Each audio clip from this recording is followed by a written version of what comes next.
এই জন্য আমার ভাইদেরকে বলবো, ইতিহাস পড়ে দেখেন, বাস্তবতা দেখেন, যারা আল্লাহর জিকির বেশি করে তাদের আমল আখলাক, তাদের চরিত্র, তাদের আমল, আর যারা যে আল্লাহর জিকির করে না তাদের আমলের ভিতরে দিন আর রাত্র পার্থক্য।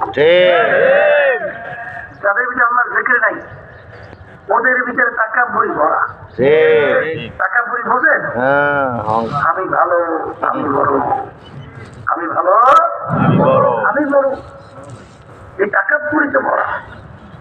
আর তাকাব্বুরি যার ভিতরে থাকবে হাদিসের ভিতরে তারা কেবল তাই তাকাব্বুরি আমার মাওলার খাস পিছনে যারা আছে আমি যার ভিতরে থাকবে আল্লাহ রাসূল সাল্লাল্লাহু আলাইহি ওয়াসাল্লাম বলেন সে বেহেশতের ঘেরানো পাবে না। নাউযুবিল্লাহ।